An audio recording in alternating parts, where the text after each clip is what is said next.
The mountain still smoked. Thunder still echoed in the air, and below it, while heaven carved commandments into stone, the people danced around a God they could touch. This was not quiet rebellion. This was not private doubt. This was a crime of mass defiance, answered with blood. Tonight, on A Veil of Crime, we return to one of the oldest mass killings in recorded Western history, the Golden Calf Murders. According to the book of Exodus, the Israelites had escaped slavery in Egypt and encamped at the base of Mount Sinai. Their leader, Moses, ascended to the mountain to receive divine law. But Moses stayed longer than expected, 40 days and 40 nights. No leader, no voice, no visible God.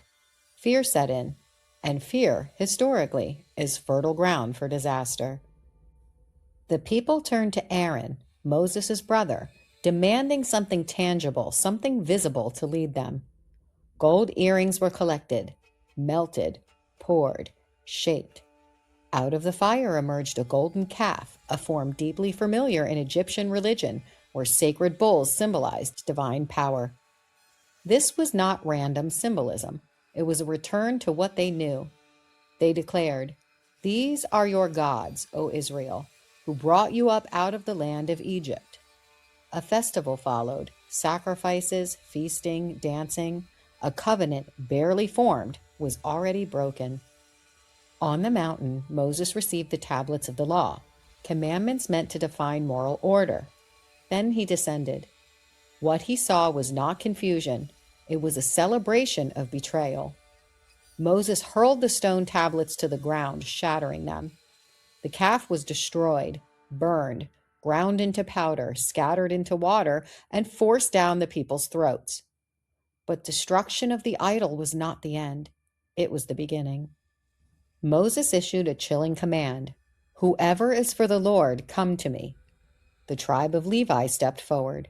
They were ordered to move through the camp, from gate to gate, and kill. Brother against brother, neighbor against neighbor. The text records the death of about 3,000 men in a single day. No trial, no debate, no mercy. This was not chaos. It was purge. By modern standards, this was mass execution. By ancient standards, it was covenant enforcement. The golden calf incident marks a brutal truth woven through early religious history. Faith was not symbolic, it was law, and breaking it carried fatal consequences. This was not just punishment, it was a warning. That devotion demanded exclusivity, that order demanded obedience, and that faith, once weaponized, does not hesitate. This story isn't about a statue. It's about what happens when people panic, when leaders disappear, and when belief turns into a test of loyalty. Because throughout history, from cults to regimes to revolutions, the pattern repeats. Fear creates false gods. Authority returns with force, and violence follows conviction. The golden calf wasn't the last time belief spilled blood. It was one of the first. If you're drawn to the darker truths hidden beneath ancient stories, the crimes history tried to sanctify, subscribe to A Veil of Crime. And if you want to help support this channel and keep these episodes alive, you can buy me a coffee using the link in my bio. Every bit helps to uncover the stories history prefers we forget, because behind every sacred legend, there is often a crime, and we lift the veil.